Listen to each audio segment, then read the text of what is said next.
안녕하세요. 건강의 달인 검달입니다. 어떤 밥 좋아하시나요? 요즘은 건강을 생각해서 현미밥이나 귀리밥을 비롯해서 잡곡밥을 드시는 분들이 많으시죠.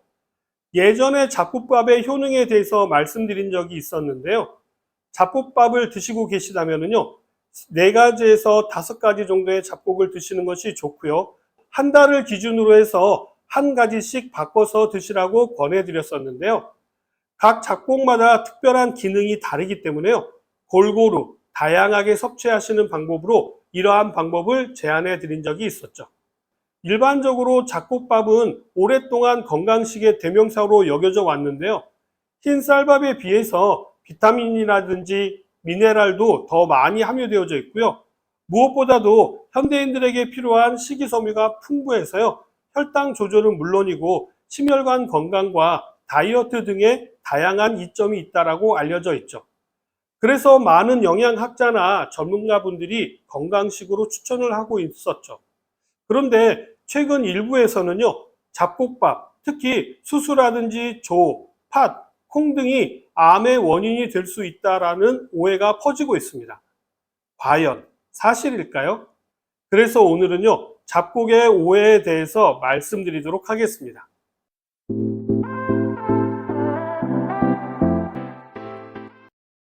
많은 분들께서 잘못 알고 계시는 부분부터 바로 짚고 넘어가겠습니다.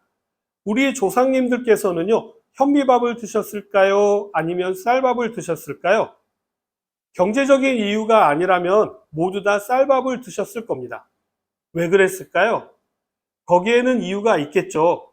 지금은 과학적으로 분석해서 그 이유를 밝혀졌지만요, 예전에는 많은 시행착오를 거쳐서 백미를 드시게 되었을 겁니다. 많은 분들이 백미보다 현미가 건강에 더 도움이 되는 것으로 알고 계시지만요, 현미에는 무기비소가 많이 함유되어져 있습니다. 무기비소는 1급 발암 물질로요, 섭취 시 암이나 신경계 손상을 유발할 수가 있게 되는데요. 현미는 백미에 비해서요, 비소 함량이 무려 30배가량 높습니다. 현미에는요, 피틴산이 함유되어져 있는데요. 이 피틴산은 비타민과 미네랄 흡수를 방해할 뿐만 아니라 단백질의 소화에도 관여를 해서 단백질 흡수도 방해를 합니다. 칼슘과 철분의 흡수를 방해하기 때문에요, 성장기라든지 빈혈과도 연관이 아주 깊죠. 특히 어린 영유아는 성인에 비해서 비소 노출 위험이 더 크고요, 성장기에 있기 때문에 피틴산의 문제도 무시할 수 없는 부분이죠. 그런데도 현미가 건강식으로 알려져 있는데 이게 맞는 것일까요? 내용만 보면 이론적으로는 맞습니다만 그렇다고 해서 모두 맞는 것은 아닙니다. 현대인들은 예전보다 식이섬유가 더 많이 필요한 것이 사실이기 때문에요, 식이섬유 함량이 높은 현미가 필요하고요, 비소와 피틴산의 문제도 여러 번 불려서 씻어내게 되면요, 충분히 줄이실 수가 있다는 것입니다. 피틴산의 경우에는요, 우리 몸에서 일부 분해되기도 하고요, 항산화 기능이 뛰어나기 때문에 꼭 나쁜 쪽으로만 작용하는 것이 아닙니다. 체내의 중금속을 줄이는데도 피틴산이 활용되는 부분도 있기 때문에요, 무조건 나쁘다고 이야기하는 것은 문제가 있을 수 있습니다. 그렇다고 해서 무조건 안심해도 되느냐? 이건 또 다른 부분입니다. 앞에서 말씀드린 것처럼 영유아의 경우에는요, 주의가 필요한 부분이 있고요, 소화기계가 약하신 분들에게는요, 소화가 잘 되지 않기 때문에 이 부분도 주의가 필요한 부분이죠. 너무 많이 장복하시는 것도 피하시는 것이 좋습니다. 비소나 피틴산이 아예 없는 것은 아니기 때문이죠. 다른 잡곡을 살펴보면요, 수수나 조, 팥에 대한 이야기도 많은데요. 수수, 조, 팥은요, 우리나라에서 전통적으로 오곡밥, 잡곡밥에 자주 사용되는 대표 곡물들이죠. 수수는 폴리페놀, 플라보노이드, 탄닌 등 항산화 성분이 풍부해서요, 활성산소를 제거하고 세포 변이와 암세포의 발생, 성장, 전이를 억제하는 데 도움을 주고요. 조는 비타민 B군, 미네랄, 식이섬유가 풍부해서요, 소화기 건강과 면역력 강화에 도움이 됩니다. 그래서 저는요, 위가 안 좋으신 분들께는 차조죽을 권해드립니다. 팥은 단백질, 식이섬유, 칼륨, 폴리페놀 등 항산화 물질이 많아서요. 혈관 건강과 노화를 예방하는 데 좋고요. 팥을 처음 삶은 물은 사포닌도 많지만 피틴산도 많기 때문에 버려야 하지만요. 그 이후에 팥을 여러 번 삶은 물은요. 붓기를 빼는 데도 좋고요. 다이어트에도 좋다라고 알려져서 여성분들에게 인기가 많은 편이죠. 이러한 곡물들은요, 항암 효과와 심혈관 질환 예방뿐만 아니라 혈당 조절, 다이어트, 성장 발달 등 건강에 유익한 점이 과학적으로 입증되어 있습니다. 그렇기 때문에 이런 잡곡을 드셔도 크게 문제가 되지 않습니다. 그런데도 이런 이야기가 나오는 이유는 있는데요. 분석적으로 보면 틀린 부분은 없습니다만 제가 보기에는요, 좀 극단적으로 부정적인 예를 들은 부분도 있는 것 같은데요. 이러한 내용은 극히 일부의 이야기거나요, 특별한 경우의 것을 이야기하는 것입니다. 그분들의 주장대로라면요, 현재 살아있을 수 있는 사람이 몇이나 될까요? 우리나라의 경우에는요, 쌀이 귀하다 보니까 이런 잡곡으로 연명을 했었는데요. 모두 독성으로 인해서 살아있을 수나 있었을까요?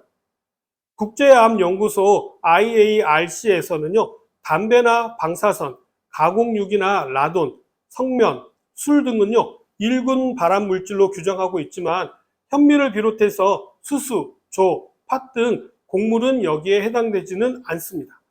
그만큼 그 문제가 심각하지 않기 때문이라는 것이죠. 식이섬유에 대한 이야기도 있는데요.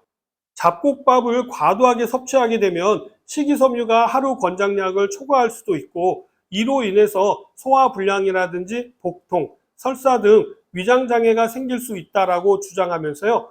피틴산과 더불어서 다른 영양소를 흡착해서 배출함으로 일부 영양소의 흡수를 방해한다라고 하지만요.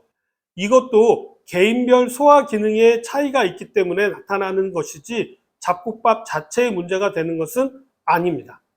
물론 이분들의 주장에 근거가 없다라는 것은 아닙니다만 전부도 아니라는 사실을 꼭 기억하시기 바랍니다. 잡곡은 건강에 좋은 부분이 있지만요. 주의가 필요한 분들도 계시는데요. 가장 먼저 주의하셔야 될 분은 위장관이 약하신 분입니다. 잡곡밥에는요, 식이섬유가 많이 함유되어져 있고요. 잡곡 속에 여러 성분들이 소화를 방해하기 때문입니다. 이러한 분들은요, 잡곡의 비율을 낮추어서 드시면 됩니다. 잡곡을요, 충분히 씻고 불려서 사용하시게 되면요, 크게 문제될 것이 없습니다. 다만 어린이나 노약자 분들은요, 위가 약해서 복통이나 설사 등 소화장애가 나타날 수가 있기 때문에요, 백미의 비율을 높게 잡으시면 충분히 드실 수 있습니다. 잡곡밥을 건강하게 드실 수 있는 방법을 정리해서 말씀드리자면요, 너무 다양한 잡곡을 드시기보다는요, 4가지에서 5가지 정도로 드시는 것이 좋고요.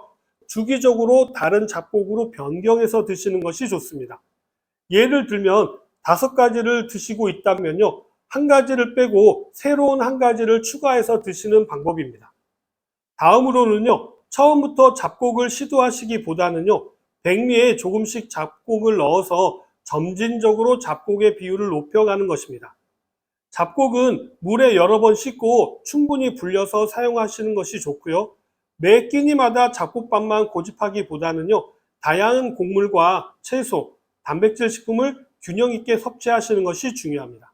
잡곡밥에 나물, 생선, 두부, 김치나 젓갈 등의 발효식품을 곁들이면요, 비타민과 미네랄 섭취가 더 풍부해지고요, 소화를 돕는 데도 도움이 됩니다.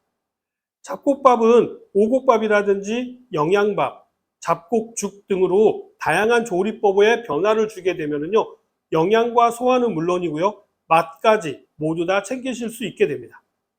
오늘은 잡곡밥에 대해서 오해를 풀어드렸는데 어떻게 좀 도움이 되셨나요? 그럼 저는 다음 시간에 다시 찾아뵙도록 하겠습니다. 감사합니다.